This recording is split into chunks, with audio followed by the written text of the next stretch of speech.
तो कहानी के शुरू होते ही हम एक कपल को देखते हैं, एरिन और फ्रैंकलिन। इनकी शादी को लगभग 50 साल गुजर गए थे और ये आज भी बहुत खुश थे। फ्रैंकलिन नोटिस करता है कि एरिन यानी उसकी वाइफ आज खाना नहीं खा रही और ये देखकर वो परेशान हो गया क्योंकि उसे लग रहा था कि एरिन की तबीयत खराब है। इसी टाइम पर एरिन उससे तारों को देखने की ख्वाहिश करती है और ये लोग बाहर निकलने के बजाय एक बेसमेंट में चले जाते हैं। ऐसा लग रहा था कि जैसे ये बेसमेंट इन्होंने सभी लोगों से छुपा कर रखी हो। काफी सारी चीजें हटाने के बाद इन्होंने इस बेसमेंट का दरवाजा खोला। इन लोगों ने नीचे बेसमेंट में उतरकर एक लंबी टनल को पार किया और फिर पहुंच गए एक अजीब से कमरे में। इस कमरे में आते ही इन्होंने कुछ दबाया और ऊपर की तरफ से हमें तेज रोशनी आती दिखाई दी। कमरे की जमीन जोर से हिली और ये लोग किसी अजीब सी जगह पर पहुंच गए। ऐसा लग रहा था कि वो कमरा कोई टेलीपोर्टर था। इस टाइम ये लोग एक ऑब्जर्वेशन डेक पे थे जहाँ पर एक ग्लास लगा था और ग्लास के दूसरी तरफ इन्हें बहुत ही खूबसूरत नजारा दिखाई दे रहा था। चमकते हुए सितारे और सभी दूसरे प्लैनेट्स। ऐसा लग रहा था कि जैसे ये खला में हो या किसी दूसरे प्लैनेट पर आ गए हो। कुछ ही देर बाद फ्रैंकलिन एरिन से कहता है अब हमें वापस चलना चाहिए, लेकिन एरिन यहाँ पे कुछ वक्त और गुजारना चाहती थी। जिस पर फ्रैंकलिन उससे कहता है पूरा 1 साल हो गया है हमें इस जगह को डिस्कवर किए और जब से तुमने यहाँ पर आना शुरू किया है कुछ ज्यादा ही दिल लगने लग गया है तुम्हारा। आजकल तो बहुत ज्यादा आने लगी हो इधर तुम, और जब भी हम यहाँ आते हैं ऐसा कुछ नया नहीं होता। पता नहीं क्यों फिर भी तुम रोज आने की यहाँ जिद क्यों करती हो। फ्रैंकलिन का ख्याल था कि अब इन्हें इस जगह के बारे में दूसरों को बता देना चाहिए, लेकिन एरिन को लगता था कि इन्हें इस मिस्टीरियस जगह के बारे में खुद ही पता चलाना चाहिए। आखिर वो टेलीपोर्टर था क्या और ये कौन सी जगह थी जहाँ ये लोग टेलीपोर्ट होकर आ जाया करते थे।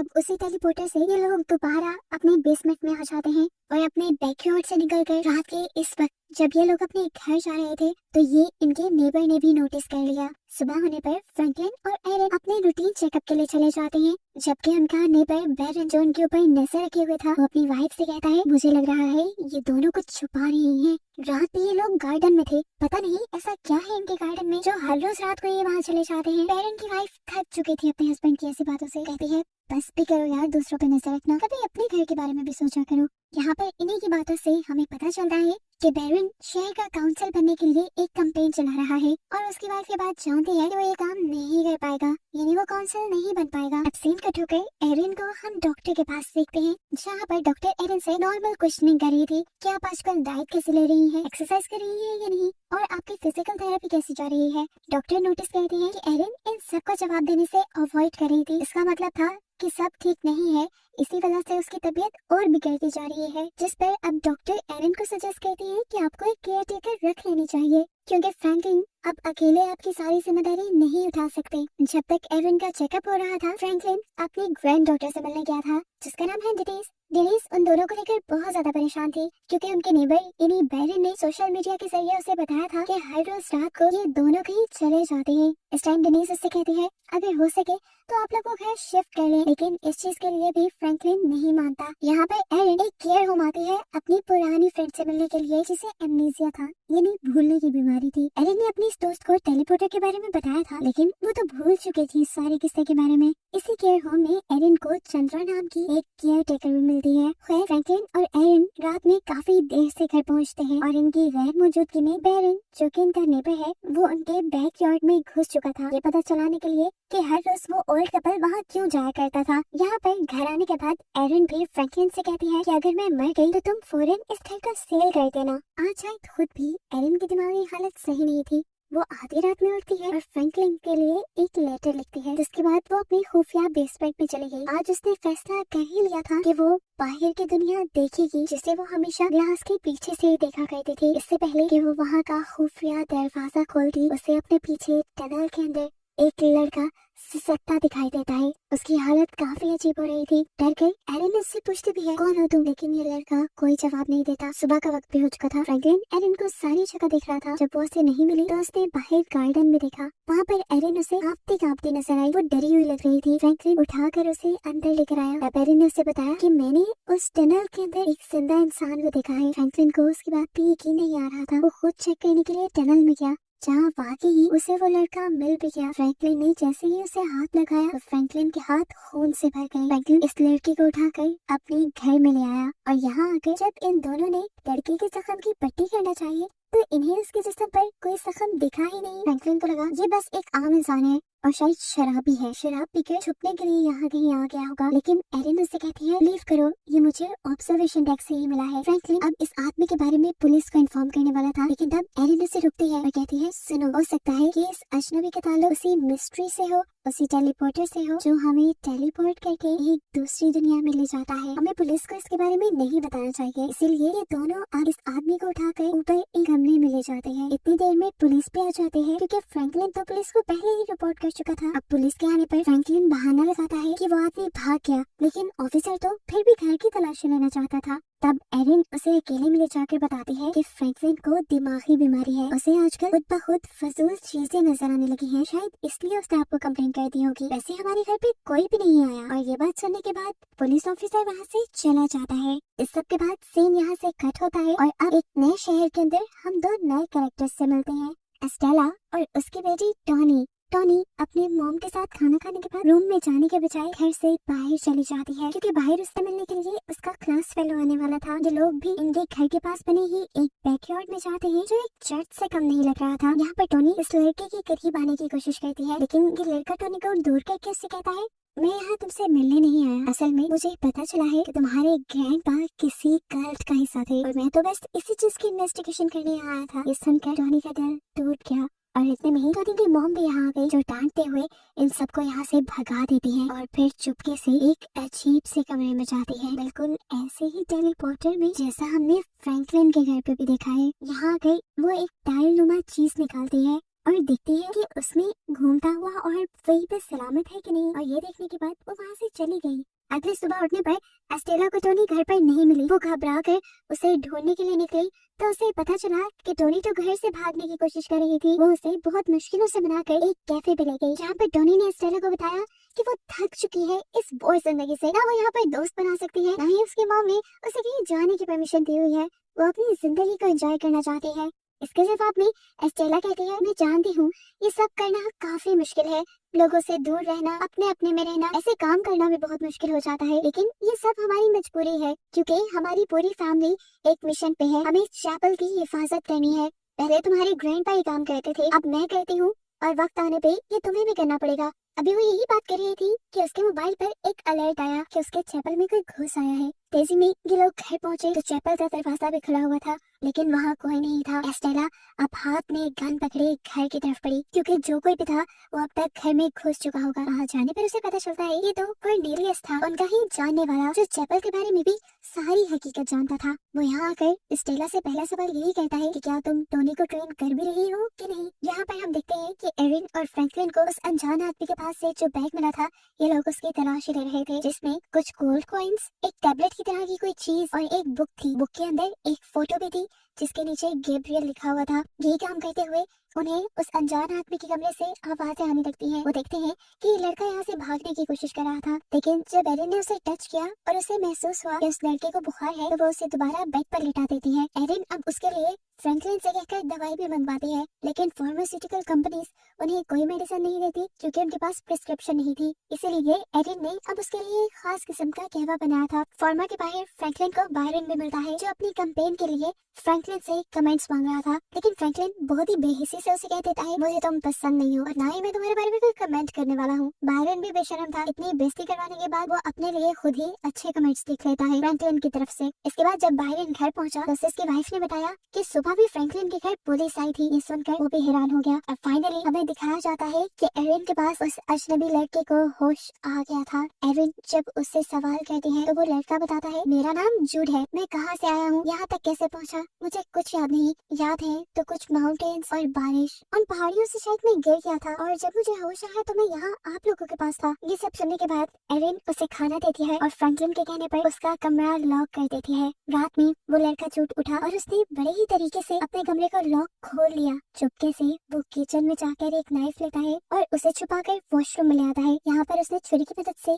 अपनी टांग पर छोटा सा कट लगाया और टांग के अंदर से एक चमकता हुआ कैप्सूल बाहर निकाला, जिसे वो यही सिंक में फेंक कर चला जाता है। इधर हम एस्टेला और टोनी को देखते हैं जिसे उसे कॉर्नेलियस ने एक नया मिशन सौंपा था, एक आदमी को ढूंढने का। वो इस मिशन पे स्टेला को टोनी को भी साथ ले जाने को कहता है और ये भी बोलता है कि उसे प्रो डिस्को भी चलाना सिखाओ, क्योंकि आगे चल के ये सारा काम टोनी को ही देखना था। लेकिन स्टेला भी इस चीज के लिए तैयार नहीं थी। कॉर्नेलियस के वहाँ से जाने के बाद टोनी स्टेला से पूछती है प्रो डिस्को क्या है मॉम। स्टेला बस छोटा सा जवाब देती है कि वो एक रास्ता है।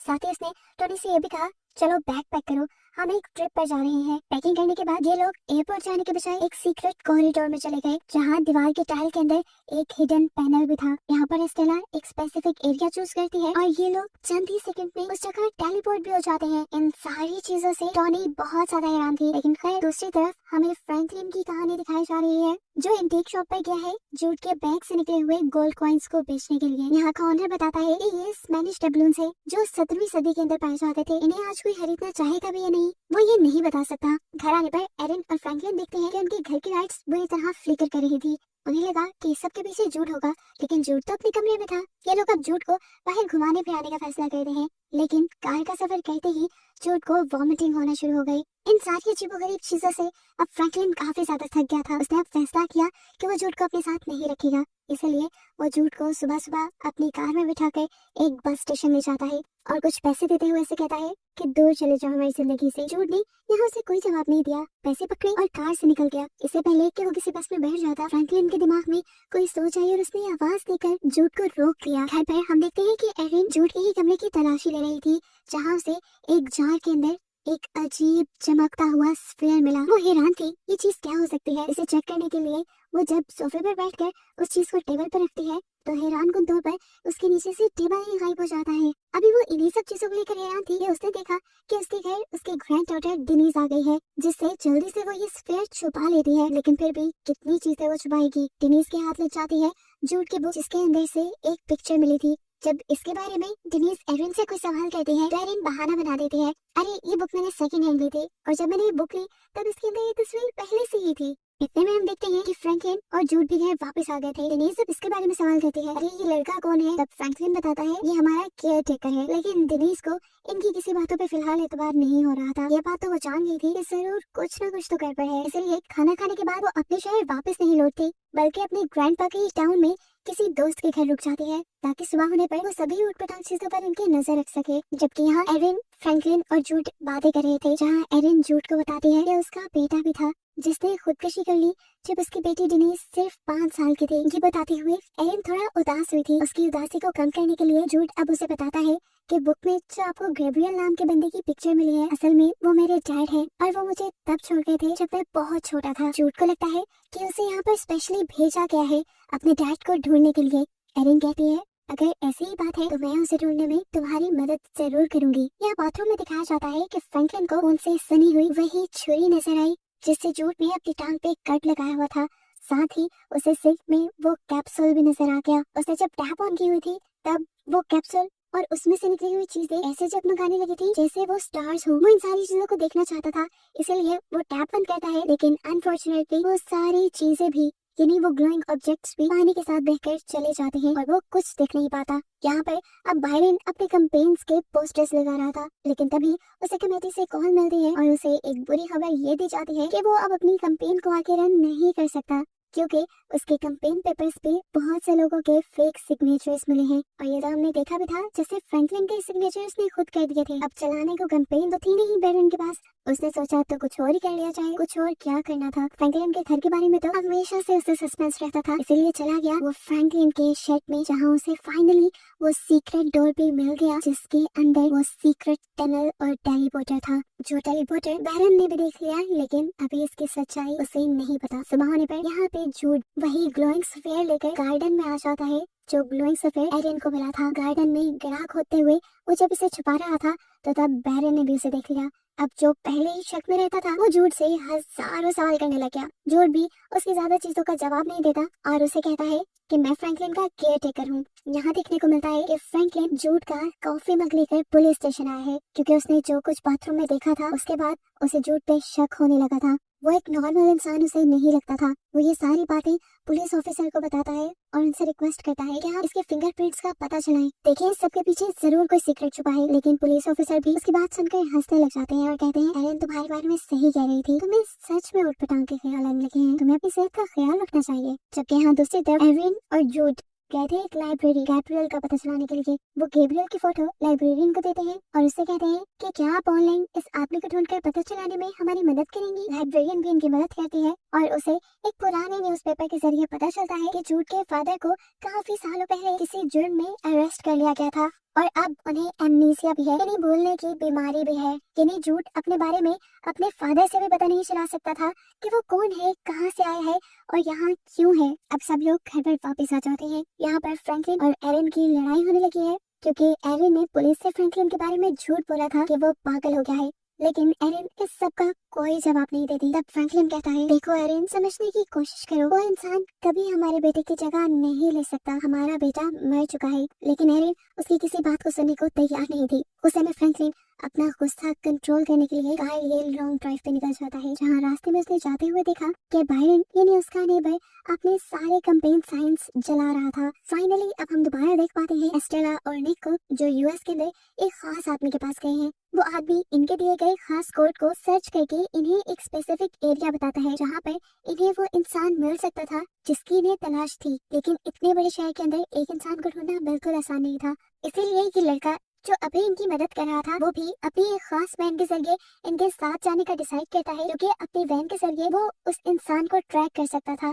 उसकी बस में सफर करते हुए टोनी नोटिस करती है कि उसकी इस बस के अंदर बहुत सारी गन और चीजें भी हैं। यहाँ एरिन और फ्रैंकलिन के घर पर हम चंद्रा नामी नर्स से मिलते हैं। चंद्रा वही नर्स थी जो एरिन के फ्रेंड के केयर होम में हमें मिली थी। उसे केयर होम से निकाल दिया गया था क्योंकि उसने वहाँ पर रहने वाले लोगों की चीजें चुराई थी और अब वो जॉब ढूंढने के लिए एरिन के घर आई है। लेकिन यहाँ आने के बाद ये देखकर वो उदास हो गई कि जूड पहले से ही उनके केयर टेकर के तौर पर काम कर रहा है। ये बात जानने के बावजूद भी वो एरिन को अपना बिजनेस कार्ड दे जाती है और जाने से पहले वॉशरूम यूज करने के बहाने वो इधर उधर ढूंढती है कि शायद उसे चुराने के लिए कुछ कीमती मिल जाए। इनके जाने के बाद हम देखते हैं कि फ्रैंकलिन के लिए इनके घर एक कॉल आई थी। फ्रैंकलिन घर पे नहीं था तो कॉल उठा लेता है जूड। दूसरी तरफ एंटीक शॉप वाला बात कर रहा था जिसे फ्रैंकलिन जूड के गोल्ड कॉइन देकर आया था। अब क्योंकि शॉपकीपर को उसका एक बायर मिल गया था, इसीलिए वो फ्रैंकलिन से पूछता है, क्या तुम उसे बेचना चाहते हो? जाहिर सी बात थी वो कॉइन जूड के थे। जूड उसे बेचना नहीं चाहता था और ये भी फील नहीं करवाना चाहता था कि वो चोरी होकर इस दुकान में पहुंचे हैं। वो प्रिटेंड करता है जैसे वो फ्रैंकलिन का बेटा हो और कॉइन्स को बेचने से इनकार कर देता है। फोन बंद करने से पहले जूड ने उसे बोला,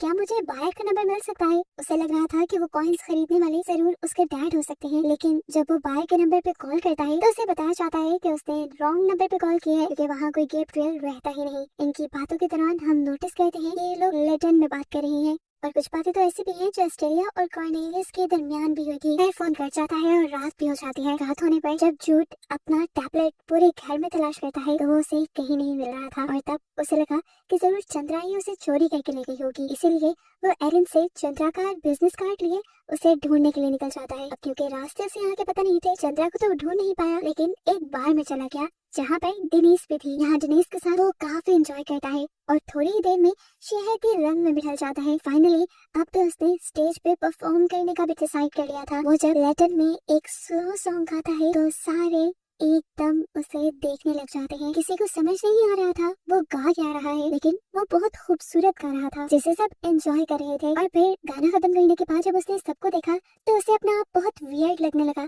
अजीब लगने लगा। इसीलिए डेनिस की नजर से बचते हुए वो बाहर से चला गया। यहाँ पर गेमिंग जोन में हमें दिखाया जाता है कि फ्रैंकलिन और बायरन दोनों स्नूकर खेल रहे थे। तब बायरन फ्रैंकलिन से कहता है, अच्छा नहीं किया तुमने मेरे साथ अथॉरिटीज को मेरी कंप्लेन करके। फ्रैंकलिन कहता है, मैंने कौन सी कंप्लेन की तुम्हारी? बायरन भी हैरान था, क्या तुमने वो कंप्लेन नहीं की मेरी, तुम्हारे झूठे सिग्नेचर करने वाली? जिस पर फ्रैंकलिन उसकी गलतफहमी दूर कर देता है, अरे नहीं, मैंने ऐसी कोई कंप्लेन नहीं की। यही बातों में इन दोनों के दरमियान काफी अच्छी बॉन्डिंग हो जाती है। पहले जो ये दुश्मनों की तरह रहते थे, अब इनके दिल से वो दूर हट रही थी। यहीं पर ये काफी ज्यादा ड्रिंक भी करते हैं और ड्रिंक करने के बाद बायरन फ्रैंकलिन को बता देता है कि मैंने तुम्हारे शर्ट के अंदर वो सीक्रेट डोर और सीक्रेट टनल देख ली थी। फ्रैंकलिन कोई अजीब रिस्पॉन्स नहीं देता, ऐसा भी नहीं फील करवाता कि जैसे वो उसे छुपाना चाह रहा था। वो बल्कि उसे कहता है, अगर तुम उसे और भी देखना चाहो तो मैं तुम्हें दिखाने के लिए राजी हूँ। एरिन के घर पर ना तो अभी तक जूड वापस आया था और ना ही फ्रैंकलिन। रात काफी हो गई थी, उसे भी खौफ आने लगा, इसलिए अपनी कार निकालते हुए वो उन दोनों को ढूंढने के लिए शहर में निकल गई। अब जैसे ही वो घर से निकली, फ्रैंकलिन तो वापस आ गया बायरन के साथ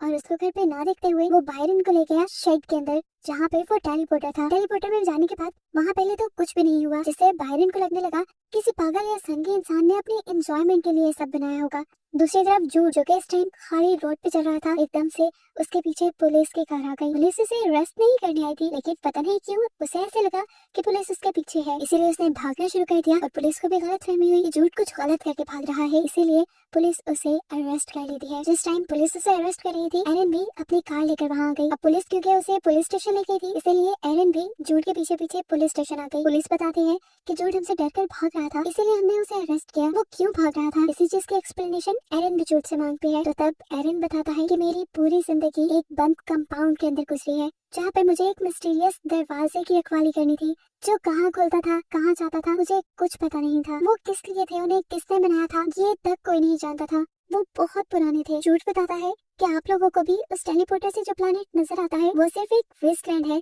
जहाँ जाते ही लोग मर जाते हैं। जूड कहता है मैं वहाँ रहकर थक गया था, मुझे घुटन होने लगी थी वहाँ रहते रहते, इसलिए मैं वहाँ से भागना चाहता था। और जब मैंने वहाँ से भागने की कोशिश की तो मुझे तब एक गार्ड ने रोकना चाहा, जिसके पेट पे मैं बार बार स्टैब करके वहाँ से भाग आया। इसीलिए तो जिस दिन जूड एरन और फ्रैंकलिन को मिला था, उसके जिस्म पे खून लगा था। जूड बताता है कि अगर मेरी ऑर्गेनाइजेशन के किसी भी इंसान ने मुझे ढूंढ लिया तो वो मुझे फौरन ही मार देंगे, लेकिन जूड को मरना नहीं था, उसका एक मिशन था। उसे लगता था उसके डैड भी इसी दरवाजे से भाग कर आए हैं, इसीलिए वो भी अब अपने डैड यानी गैब्रियल को ढूंढना चाहता था। और पुलिस से डरकर वो सिर्फ इसलिए भागा था क्योंकि उसे लग रहा था पुलिस उसकी ऑर्गेनाइजेशन के साथ मिली हुई होगी। इतनी डीप बातें तो पुलिस को भी नहीं पता थी, इसीलिए एरन पुलिस वालों को अपनी मीठी मीठी बातों में भिला फुसला कर जूड को छुड़वा लेती है। यहाँ दिखाया जाता है कि टोनी और एस्टेला अपने साथी के साथ एक वीरान जगह पे रुके हैं, जहाँ पे एक बहुत बड़ा सा ट्रांसमिशन टावर भी है। इसी ट्रांसमिशन टावर को हैक करने के लिए उनका साथी उसके ऊपर चढ़ रहा था। काफी क्रेजी था ये सब, लेकिन फिर भी एस्टेला टोनी से कहते हैं तुम ऐसी किसी भी चीज की पिक्चर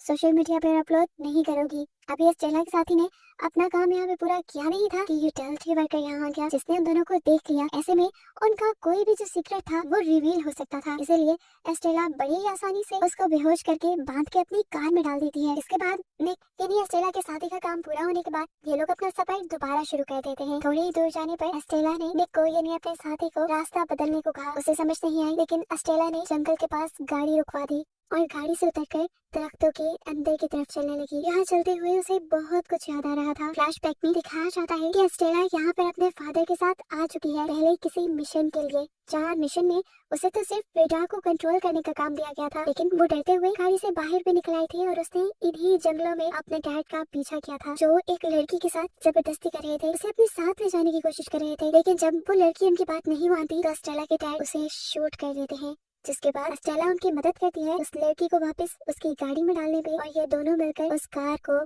पानी में गिरा देते हैं। ये वो दिन था जब एस्टेला को पता चला था कि ये उसकी ड्यूटी है, किसी सीक्रेट चीज की हिफाजत करना, और उसके लिए कुछ भी कर जाना एस्टेला की ड्यूटी थी। और अब आने वाले दिनों में यही ड्यूटी तो टोनी को भी संभालनी थी, इसलिए हम देखते हैं कि निक टोनी को गन चलाना सिखा रहा है। यही बातों ही बातों में निक टोनी को ये भी बताता है कि वो उसके डैड के बारे में जानता है, जिसके बारे में एस्टेला ने टोनी को कभी नहीं बताया था। सीन कट होकर हम दोबारा एरन और फ्रैंकलिन को देखते हैं, जो डॉक्टर के पास गए हैं। इस मर्तबा डॉक्टर एरन की प्रोग्रेस से काफी खुश है, क्योंकि उसकी तबीयत में काफी सुधार आया है। और ये सब हो रहा था जूड की वजह से, जिसने एरन को उसके मरे हुए बेटे के सदमे से बाहर निकालने में मदद दी थी। जिस टाइम पर फ्रैंकलिन और एरन हॉस्पिटल थे, उनके पीछे से डेनिस उनके घर पे आ जाती है और मिलती है जूड से। वो जूड से बुक में मिली हुई पिक्चर के बारे में सवाल करती है, क्योंकि वो जानती थी वो पिक्चर जूड की ही है। जिस पर जूड जवाब देता है तुम मेरी फैमिली के बारे में जानना चाहती हो ना, मेरी फैमिली एक कल्ट है। ऑब्वियस सी बात है, डेनिस तो क्या जूड ये बात किसी को भी बता देता तो कोई भी उस पर यकीन न करता।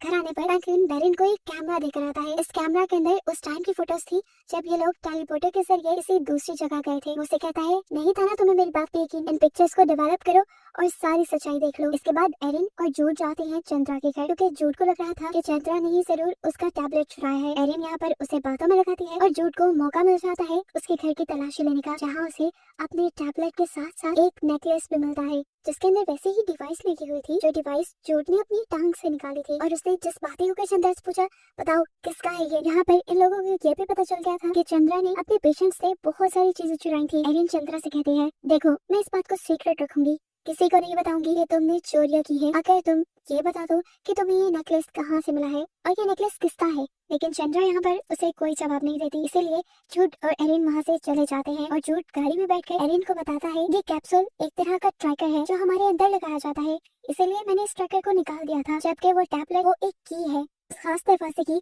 जिसकी ये लोग हिफाजत करते हैं और जिसके बारे में अभी तक ज्यादा कुछ बताया भी नहीं गया। यहाँ हम देखते हैं कि बायरन फ्रैंकलिन के दिए गए कैमरे की फोटोज डेवलप कर लेता है और सारी सच्चाई जान जाता है कि वो लोग सच में उस टेलीपोर्टर के जरिए किसी ऑब्जर्वेशन डेक में किसी दूसरे प्लैनेट पर चले जाते हैं। उसे इस बात पे बिल्कुल यकीन नहीं आ रहा था। वो फौरन इंटरनेट पर बैठ के इन चीजों के बारे में सर्च करना शुरू करता है, जहाँ उसे बहुत सी थ्योरीज मिलती जाती है टेलीपोर्टेशन के बारे में, लेकिन किसी पे भी यकीन करना मुश्किल था। और अपनी रिसर्च करते हुए उसे फाइनली एक इम्पॉसिबल डोर नामी थ्योरी के बारे में पता चलता है, जिस थ्योरी के मुताबिक इम्पॉसिबल डोर को अर्जेंटीन नामी एक बंदे ने 17वीं सदी में बनाया था। यहाँ जब फ्रैंकलिन अपने घर आया तो उसने शेड का डोर खुला पाया। अंदर जाकर उसने देखा कि बायरन उस मिस्टीरियस दरवाजे के ऊपर काम कर रहा था, जिसके जरिए ये लोग हमेशा टेलीपोर्ट हो गए कहीं और पहुंच जाया करते थे, लेकिन अभी तक वो इस दरवाजे को खोलने में कामयाब नहीं हो पाया। तब फ्रैंकलिन यहाँ पर आकर उसकी मदद करता है और दीवार में से एक खून से सनी हुई टाइल को बाहर निकालता है। हमें रिवील हुआ कि इसके अंदर एक कंट्रोल पैनल लगा हुआ था, बिल्कुल वैसा ही जैसा एस्टेला के घर पे था, लेकिन इसके अंदर वो स्फेयर नहीं था जो स्फेयर एस्टेला के कंट्रोल पैनल में लगा हुआ था। और फ्रैंकलिन को लग रहा था जरूर उस स्फेयर के गायब होने के पीछे जूड ही है, जूड ने ही उसे चुराया होगा। अगले दिन गार्डन में काम करते हुए बायरन भी उस चमकते हुए स्फेयर को जमीन के नीचे से ढूंढ ही लेता है जिसे जूड ने वहाँ रखा था। यहाँ तो सीन कट होकर हम दोबारा एस्टेला, उसके साथी निक और उसकी बेटी टोनी को देखते हैं। रात गुजारने के लिए ये लोग एक होटल में रुके थे, जब ही एस्टेला को निक के कमरे के बाहर से अजीबोगरीब आवाजें आने लगती हैं।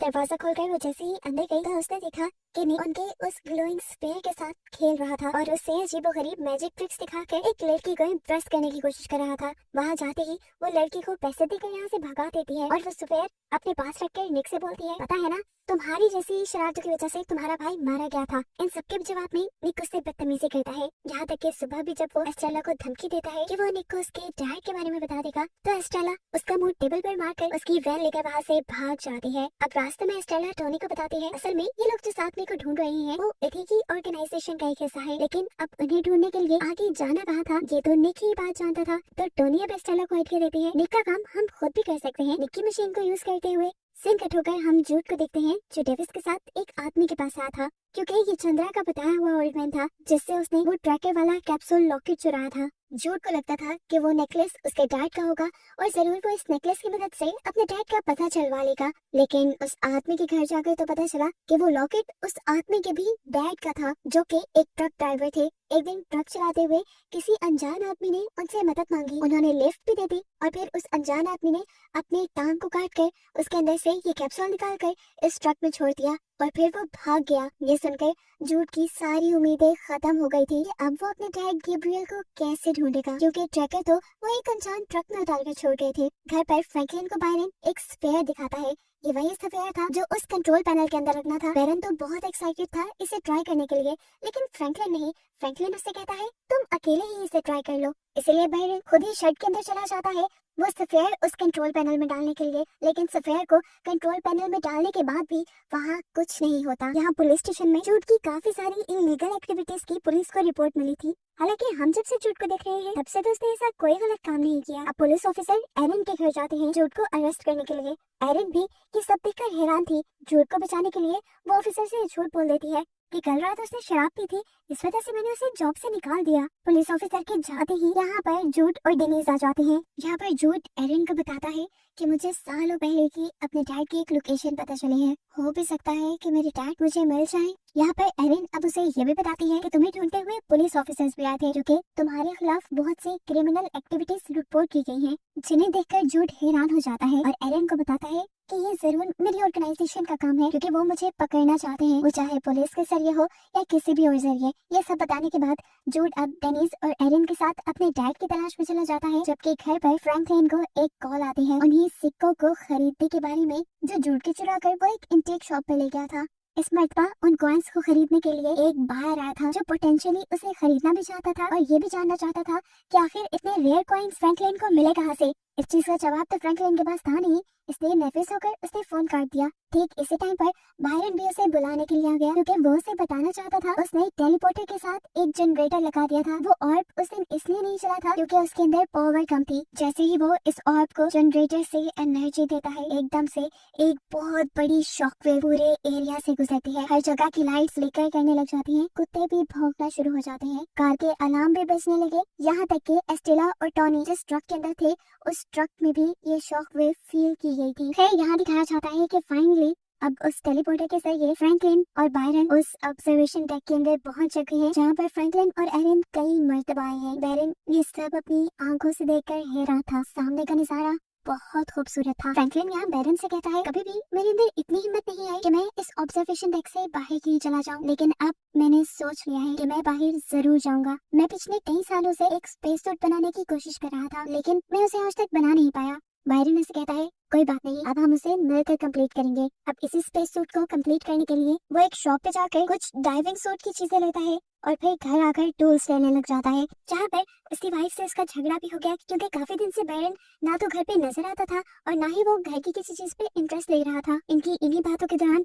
बायरन को पता चल जाता है कि काउंसिल में उसके खिलाफ रिपोर्ट करने वाली और कोई नहीं बल्कि उसकी वाइफ ही थी। यहाँ हम एस्टेला को देखते हैं जो शहर के अंदर जूड के मिसिंग पोस्टर्स लगा रही थी। ऐसा करते हुए उसे पुलिस ऑफिसर देख लेते हैं और ऐसे में एस्टेला बुरी तरह घबरा जाती है। टोनी सिचुएशन संभालने के लिए एस्टेला से लैटिन में बातें करने लगी और ऑफिसर कुछ भी ना समझ आने पर कंफ्यूज होकर वहाँ से चला गया और फाइनली इन दोनों की जान इस पुलिस वाले से तो बची। खैर इसके बाद ये लोग एक होटल रूम में आ जाते हैं जहाँ टोनी सोशल मीडिया चेक करते हुए जूड की एक वीडियो देखती है। उस टाइम की वीडियो थी जब जूड ने बार में गाना गाया था। ये देखते ही एस्टेला को होप मिली कि उसे जूड बस मिल ही गया है।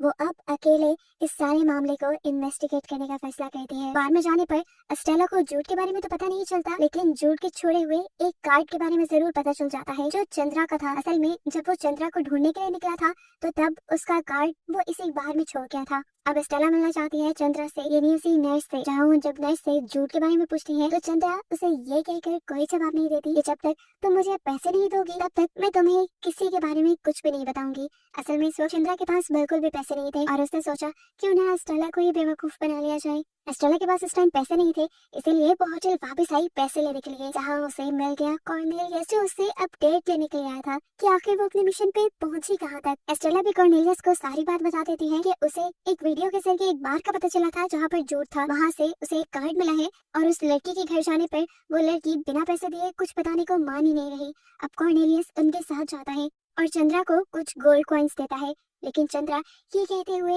उन्हें दूसरी तरफ फेंक देती है कि मुझे क्या पता ये असल भी है कि नहीं, मुझे सिर्फ कैश अमाउंट ही चाहिए। ये सुनकर कॉर्नेलियस को भी गुस्सा आ गया और वो उसके पास जाकर उसे टॉर्चर करने लगा। उसने चंद्रा को तब तक टॉर्चर किया जब तक चंद्रा ने उसे जूड की लोकेशन नहीं बता दी और उसके बाद उसने चंद्रा को मारकर उसी की कार में डालकर उसकी कार को जला दिया। ये देखकर पीछे खड़ी एस्टेला और टोनी दोनों घबरा चुकी थी। खैर दूसरी तरफ अब हम जूड, एरिन और डेनिस को देखते हैं जो उस जगह पर पहुंचे थे जिस जगह के बारे में उस आदमी ने बताया था कि ट्रक ड्राइवर ने शायद यहाँ गैब्रियल को यानी जूड के डैड को ड्रॉप किया होगा। यहीं आसपास इन्हें एक घर मिल जाता है जहाँ पर ये लोग गैब्रियल के बारे में इन्वेस्टिगेट करना शुरू करते हैं और मालूम होता है कि हैना नामी लड़की गैब्रियल के साथ रिलेशन में थी, लेकिन आज से 15 साल पहले बिना कुछ बताए गैब्रियल उसे छोड़कर चला गया। ना उम्मीद होकर इन्हें वापिस से जाना था, लेकिन हैना उन्हें रात के लिए रोक लेती है क्योंकि ये लोग बहुत लंबी ड्राइव करके आए थे। यहाँ हैना के घर पर एरिन फ्रैंकलिन को कॉल करती है, लेकिन फ्रैंकलिन कॉल रिसीव नहीं कर रहा था क्योंकि उसे लग रहा था कि उसके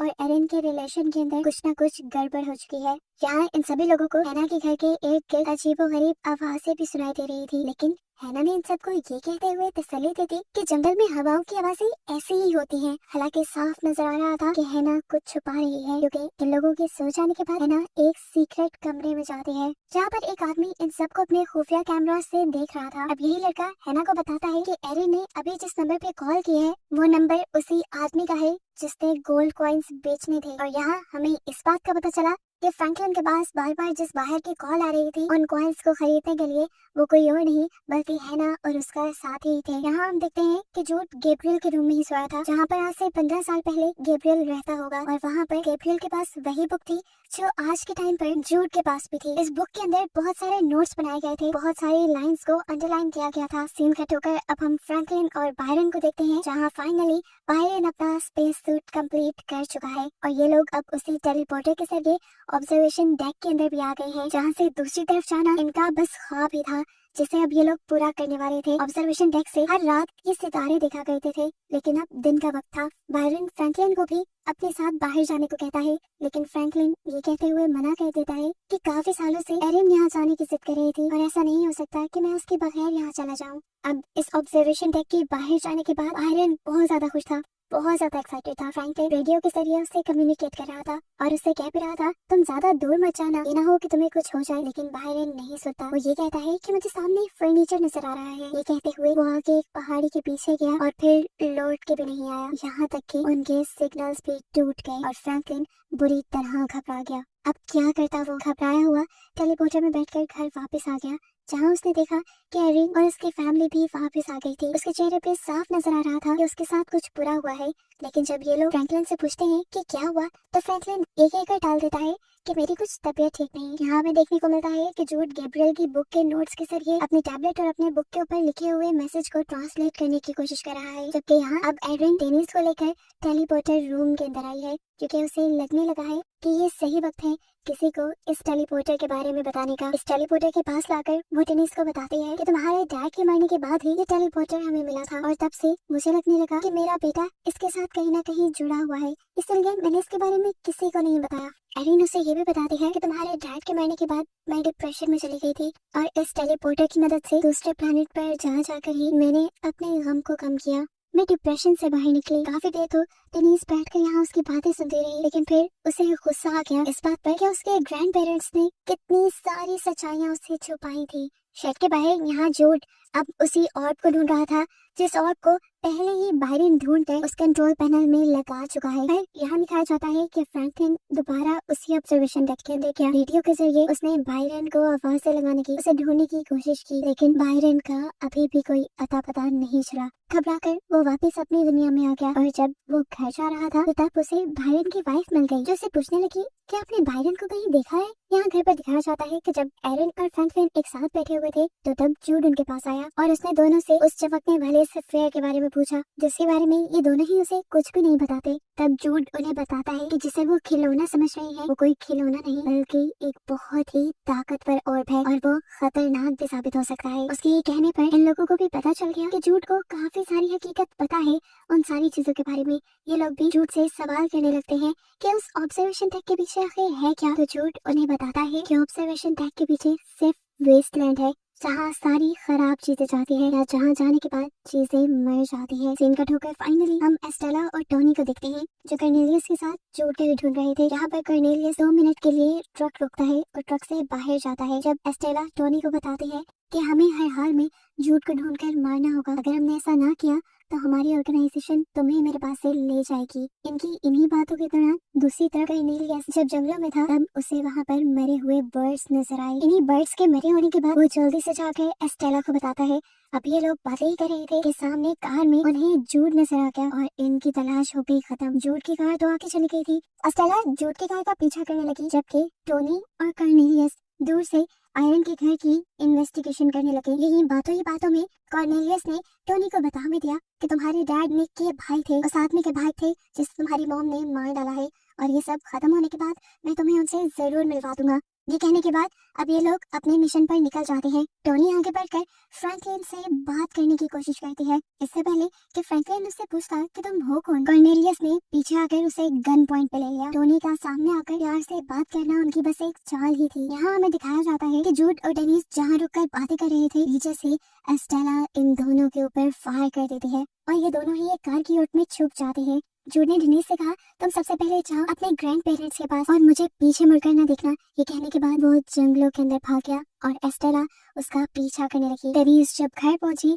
तो उसने देखा कि फ्रैंकलिन और एरिन को पहले ही कॉर्नेलियस ने बंदी बनाया हुआ था और उसके जाने पर उसे भी बंदी बना लिया गया। इससे पहले कि अब कॉर्नेलियस इनमें से किसी को भी मार देता, एरिन डरकर बता देती है कि हमारे शेड के अंदर एक टेलीपोर्टर है। ये सुनकर वो थोड़ा हैरान हुआ और उसने अपनी गन टोनी को थमाकर खुद वो शेड के अंदर चला गया उस टेलीपोर्टर को चेक करने के लिए। टोनी को ऐसे इन लोगों को बांध कर रखना अच्छा नहीं लग रहा था। थोड़ी सी हिम्मत जुटाने के बाद वो इन लोगों को छुड़ाने की जैसे ही कोशिश करती है तो उसी वक्त कॉर्नेलियस वापस आ जाता है। अब कॉर्नेलियस के लिहाज से क्योंकि टोनी एक जंप करने जा रही थी इसीलिए कॉर्नेलियस पहले उसे ही सजा देने लगा और इसी दौरान हमने देखा कि डेनीज अपनी चाबियों की मदद से इन सबके हाथ छुड़वा चुकी थी। यहाँ दिखाया जाता है कि एस्टेला अभी भी जूट का जंगल में पीछा कर रही थी। तभी उसे कॉर्नेलियस की कॉल आई कि तुम बस जंगल में एक ऐलान करो कि अगर जूट एरिन की फैमिली को बचाना चाहता है तो फौरन अपने आप को सरेंडर कर दे, नहीं तो उसकी पूरी फैमिली मार दी जाएगी। ना चाहते हुए भी उन लोगों को बचाने के लिए जूट को सामने आना पड़ा और एस्टेला उसे खींचते हुए अपने साथ ले जाने लगी। तब जूट ने उसे कहा, मुझे तुम बचपन से याद हो, तुम्हारा मेरा बचपन से कोई लिंक है। मुझे याद है तुम अपने घुटनों के बल बैठे मेरी माँ से कोई भीख मांग रही थी और उस टाइम कोई फेस्टिवल, कोई सेरेमनी चल रही थी हमारी ऑर्गेनाइजेशन में। एस्टेला उसके इस टाइम किसी बात का कोई जवाब नहीं देती और उसे अपनी वैन में डालकर एरिन के घर ले आती है। जहाँ जाते ही कॉर्नेलियस जूट को एक जोरदार पंच करता है और उसे कहता है, तुम्हें उसी ने भेजा है ना। अब जूट को भेजा किसने था ये एक नई मिस्ट्री थी, लेकिन कॉर्नेलियस और एस्टेला अब उसे मारने वाले थे। वो उसे मारना क्यों चाहते हैं ये भी एक मिस्ट्री ही है। अब कॉर्नेलियस जूट को मारना चाहता था और उसके पीछे क्या रीजन थी ये भी मिस्ट्री है। इससे पहले कि वो जूट को मार देता, फ्रैंकलिन यहाँ खड़ा होकर जूट को बचाने के लिए उसके सामने आ जाता है, लेकिन एक बूढ़ा इंसान उसकी ताकत के आगे क्या था। उसने तो फ्रैंकलिन को एकदम से झटका देकर दूर गिरा दिया। ये देखकर एरिन को गुस्सा आया और उसने वहां से कोई चीज उठाकर कॉर्नेलियस के सर पे दे मारी, जिससे वो वहीं गिर गया।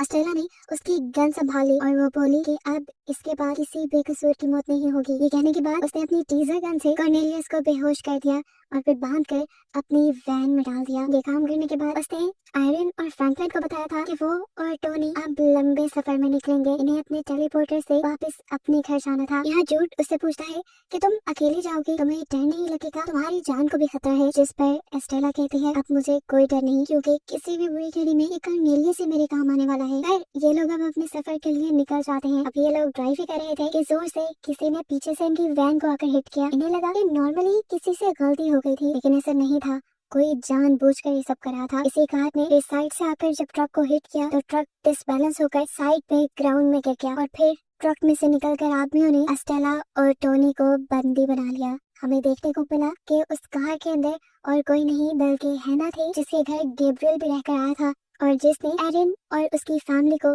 एक रात के लिए अपने घर पे रोका था। वो यहाँ पर कॉर्नेलियस को हेलो कहते हैं और सीन यहीं से कट होकर हमें दोबारा एरिन की फैमिली को दिखाया जाता है। यहाँ पर जो उस टेलीपोर्टेशन मशीन को ठीक कर रहा था वो दिखाता है कि उसके पास जो टैबलेट था वो असल में इसी कंट्रोल पैनल का एक पार्ट था, एक कीबोर्ड था, जिसकी मदद से वो इस टेलीपोर्टर की लोकेशन को कहीं पे भी सेट कर सकते थे और हम जूट को जहाँ जाना था वो वहाँ भी जा सकता था। फाइनली वो यहाँ सबको एक गुड बाय कहता है और ये सभी के लिए एक इमोशनल मोमेंट बन जाता है। उसके जाने से पहले डेनीज उससे कहते हैं, मैं भी तुम्हारे साथ जाऊंगी। जूट ने भी उसे मना नहीं किया और कुछ ही सेकंड में ये टेलीपोर्टर से गायब हो गए। जब इन्हें दिखाया गया तो ये लोग बैंकॉक की एक फैंसी सी बिल्डिंग में थे। अब सीन कट होकर फाइनली दोबारा हम एरिन और फ्रैंकलिन को देखते हैं।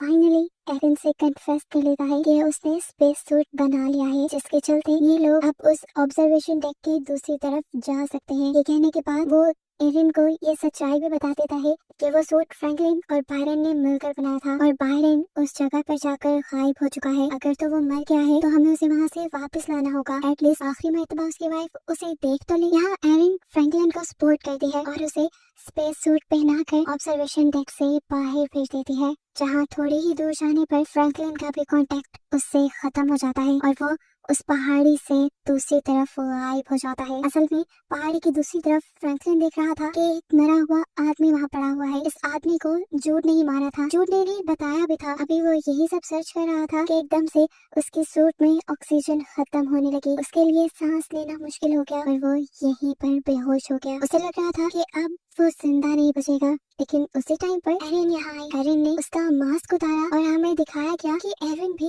बिना मास्क के यहाँ थी। ये जो जगह थी यहाँ पर इंसान सांस ले सकते थे।